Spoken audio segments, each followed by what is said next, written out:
Hello friends, मेरा नाम doctor वर्षा है और हम स्वागत करते हैं हमारे चैनल के अंदर जिसका नाम है होम्यो हेल्थ बाय डॉक्टर वर्षा। पहले तो सॉरी कि बहुत दिनों बाद हम वीडियो लेके आए हैं, लेकिन इस बार जो वीडियो लेके आए हैं वो आज का हॉट टॉपिक है जो है कोरोना वैक्सीन।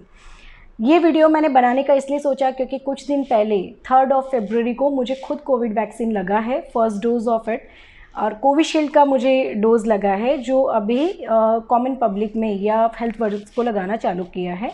इसकी वजह से मैंने सोचा कि मैं आपके साथ वैक्सीन, उसके रिलेटेड इन्फॉर्मेशन और अपना एक्सपीरियंस जो वैक्सीन को लेने के टाइम और लेने के बाद मेरा जो एक्सपीरियंस रहा है उसको ज़रूर आपके साथ शेयर करूं, ताकि जो भी मिथ्स स्पेशली व्हाट्सएप यूनिवर्सिटी पे घूम रही है कि वैक्सीन लेने से ये हो जाएगा वो हो जाएगा, तो उसको शायद मैं आपके दिमाग में से थोड़ा क्लियर करने की कोशिश करती हूँ। पहले तो हम ये जानते हैं कि पूरे वर्ल्ड में कुछ अलग अलग मेथड्स के ऊपर वैक्सीन्स अवेलेबल है जो कोरोना के ऊपर इफ़ेक्ट करती हैं। अभी इंडिया के अंदर 2 टाइप के वैक्सीन्स को परमिशन मिली है और दोनों ही इंडिया में ही बनी वैक्सीन है।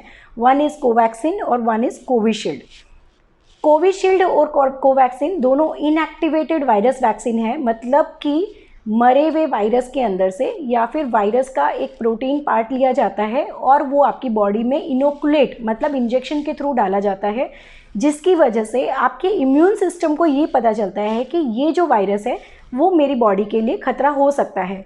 तो वो इम्यून सिस्टम हमेशा उस वायरस से लड़ने के लिए, क्योंकि हमारे इम्यून सिस्टम के अंदर जब भी एक वायरस का इन्फेक्शन या बैक्टीरिया का इन्फेक्शन होता है तो कुछ टाइम के लिए कुछ जो इम्यून सिस्टम होता है वो लाइफ टाइम के लिए, कुछ इम्यून सिस्टम कुछ सालों के लिए और कुछ इम्यून सिस्टम कुछ महीनों के लिए आपको एक मेमोरी देता है कि ये टाइप का वायरस इस शरीर के लिए नुकसानकारक या डेथ का भी कारण हो सकता है। तो उसके लिए हमारे जो इम्यून सिस्टम के सोल्जर्स होते हैं वो हमेशा तैयार रहते हैं उसे लड़ने के लिए, जिसकी वजह से हमें इन्फेक्शन नहीं होता है।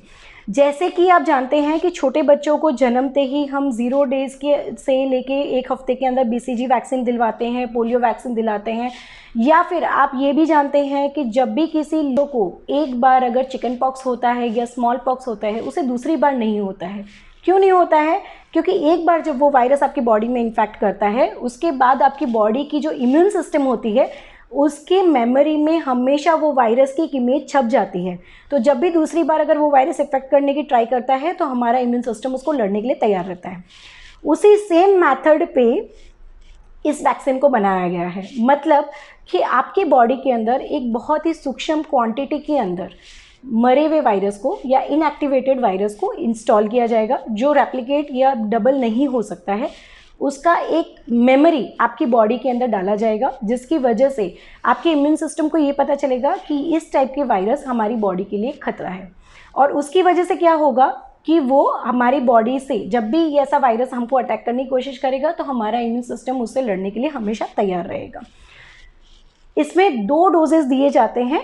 फर्स्ट डोज 0 डे पे और सेकेंड डोज जो होता है अपार्ट 4 वीक्स के बाद दिया जाता है। अब उसका रीज़न क्या है 2 डोज देने का?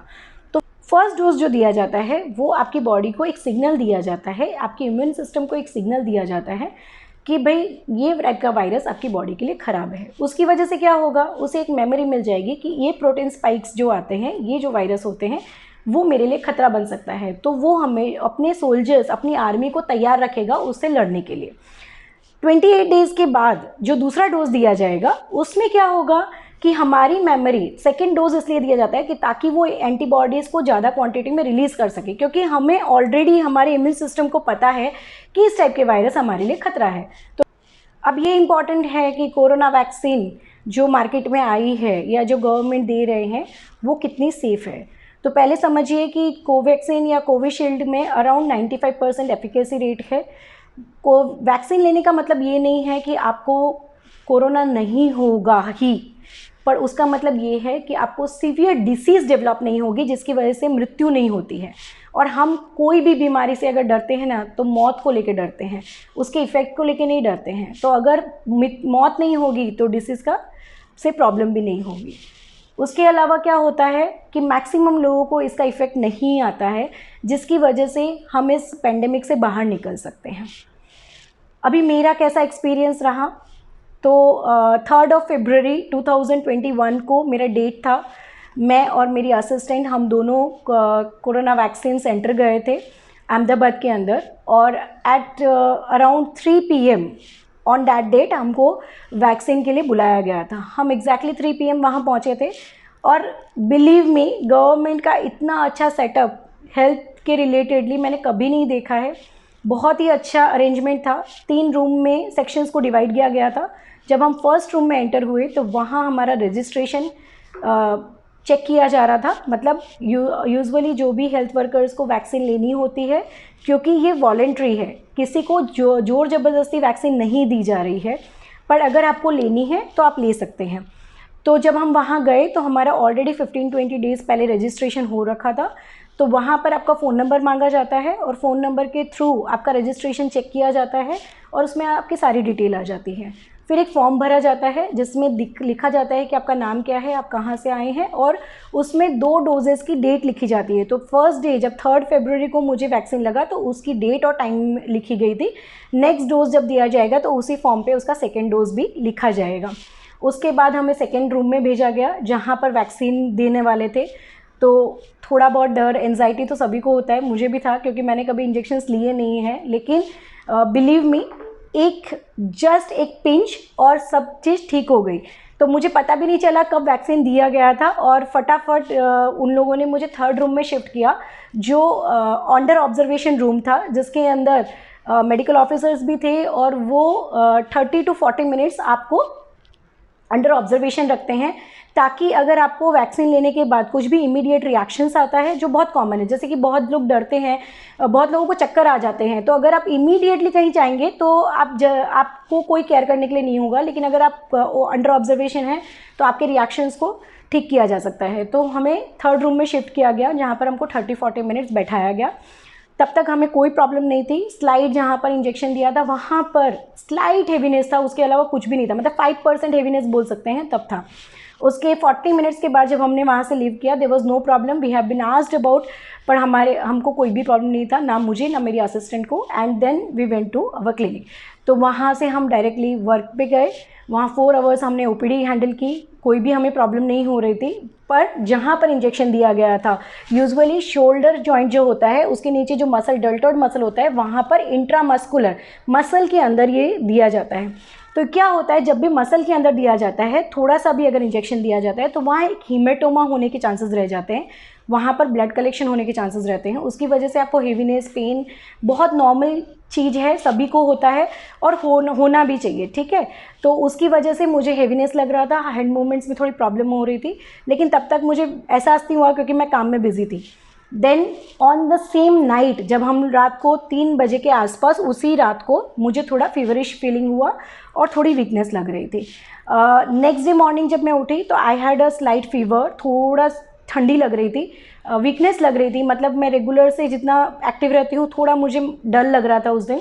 और उसके अलावा मेरा हैंड पेन जो था वो इंक्रीज़ हुआ था, जिसकी वजह से मुझे मूवमेंट्स में प्रॉब्लम हो रही थी। पर उसके बाद 3rd day I had no fever in the morning, I had no weakness, I had no pain while moving my hands। और अभी हाल फिलहाल ये तीसरा दिन है, sorry it's a 4th day, और मुझे एक्चुअली कोई भी पेन नहीं है। मैं हैंड मूवमेंट्स भी इजीली कर सकती हूँ, वहाँ टच भी कर सकती हूँ। मुझे 2% पेन जितना मैं बोल सकती हूँ कि अगर डीप कोई टच करे तो वहाँ स्लाइट टेंडरनेस है, मतलब थोड़ा सा दर्द होता, महसूस होता है कि वहाँ इंजेक्शन लगा है। अब ये रिएक्शन क्यों था? क्या ये वैक्सीन का साइड इफ़ेक्ट था या ये वैक्सीन का रिएक्शन था? तो पहले ये समझिए, ये वैक्सीन का रिएक्शन था। जब भी हमारी बॉडी किसी भी फॉरेन बॉडी से या खतरे से लड़ती है तो हमारी बॉडी का टेम्परेचर बढ़ता है, इसीलिए हमें फीवर भी आता है। तो अगर आपकी इम्यूनिटी काम करने लगी है तो आपको फीवर आना कॉमन चीज़ है। मुझे 99 से ऊपर फीवर नहीं गया, और 99 को हम फीवर नहीं गिनते। मुझे थोड़ा वार्म फीलिंग आया था बॉडी के अंदर, थोड़ी वीकनेस आई थी, क्योंकि मेरा इम्यून सिस्टम उस वायरस के खिलाफ या उस जो इनोकुलेटेड वैक्सीन है उसके खिलाफ एक्टिव हो रहा था। तो उसे थोड़ा टाइम चाहिए एक्टिवेशन के लिए। तो मैं कहूँगी ये साइड इफ़ेक्ट्स नहीं था, ये रिएक्शन था वैक्सीन का, जो पॉजिटिव रिएक्शन होता है। तो प्लीज़ व्हाट्सएप यूनिवर्सिटी पे अफवाहों पे मत मानिए। बहुत सारे पेशेंट्स, बहुत सारे लोग पूछते हैं कि वैक्सीन्स का साइड इफ़ेक्ट है, मैं हेल्थ से ख़राब हो जाऊंगी। इवन मैं अपना पर्सनल एक्सपीरियंस बता रही हूँ, मेरी असिस्टेंट का पर्सनल एक्सपीरियंस बता रही हूँ। हम दोनों at the date of 4th day of vaccination we are completely healthy. हमें कोई प्रॉब्लम नहीं है, हम हमारा नॉर्मल काम कर सकते हैं। आपके साथ बैठ के मैं वीडियो बना रही हूँ, और इससे ज़्यादा तो क्या चाहिए। अगर आप नॉर्मल वर्क कर सकते हैं तो कोई भी वैक्सीन का साइड इफ़ेक्ट कैसे हो सकता है। हम जो दवाइयाँ रेगुलरली लेते हैं वो तो हम रेगुलरली महीनों सालों तक लेते हैं, फिर भी हम उसके साइड इफ़ेक्ट्स के बारे में नहीं सोचते हैं। और एक छोटा सा एक ड्रॉप वैक्सीन के साइड इफ़ेक्ट्स के बारे में हम इतना क्यों सोचते हैं। वैक्सीन क्यों लेना चाहिए, तो जितने ज़्यादा लोग वैक्सीन लेंगे उसकी वजह से जल्दी हर्ड इम्यूनिटी आने के चांसेस है। और अगर आपको अपनी लाइफ नॉर्मल करनी है, अगर अपने बुजुर्गों को बचाना है, अगर अपने बच्चों को बचाना है, या फिर ऐसे लोग जिनको diabetes, blood pressure, thyroid, obesity, heart problems, ऐसी प्रॉब्लम्स है, उनको बचाना है, तो वैक्सीन्स एक जरिया है जिसकी वजह से हम इस पैंडेमिक से जल्द निजात पा सकते हैं। तो मेरा सजेशन ये है कि जाइए, गवर्नमेंट को इस कैंपेनियन में हेल्प कीजिए और वैक्सीन्स को सपोर्ट कीजिए, डरिए मत। लेकिन अगर आप किसी हेल्थ प्रॉब्लम से सफ़र कर रहे हैं, जैसे कि अगर आपको हीमोफीलिया है, आपका प्लेटलेट काउंट बहुत कम है, आपको हेमरेजिक डिसऑर्डर्स है, मतलब आपको कुछ भी लगती है तो ब्लड जल्दी से बंद नहीं होता है, या ऐसी कोई हेल्थ प्रॉब्लम में है, या कोई स्पेसिफिक फूड की एलर्जी है, तो पहले अपने फिजिशियन से कंसल्ट कीजिए, उसी के बाद वैक्सीन लीजिएगा। लेकिन वैक्सीन लेने से डरिए मत, किसी और की बात मत सुनिए, अपने डॉक्टर्स की बात सुनिए। अगर आपको डाउट है तो आप अपने डॉक्टर से पहले कंसल्ट कीजिए, उनके कहने के बाद आप वैक्सीन लीजिएगा, सिर्फ मेरी बात मत मानिए। लेकिन जिस तरीके से मैंने आपका फर्स्ट डोज़ का एक्सपीरियंस शेयर किया है ना, 28 डेज़ के बाद मुझे सेकंड डोज भी लगने वाला है, तो उसके बाद मैं सेकंड वीडियो भी लेके आऊँगी। अगर उसके बाद आपको भरोसा आए तो वैक्सीन लीजिएगा, ठीक है, ताकि हम इस डेडली वायरस से, इस प्रॉब्लम से जल्दी बाहर निकल सकें और अपने लोगों को बचा सकें। अगर ये वीडियो पसंद आया हो तो प्लीज़ लाइक कीजिए, शेयर कीजिए, कमेंट कीजिए। अगर आपको इसके अलावा भी कुछ जानकारी चाहिए तो प्लीज़ मुझे बताइएगा, हम कोशिश करेंगे कि जल्द से जल्द आपके लिए वीडियो लेके आए। नमस्कार।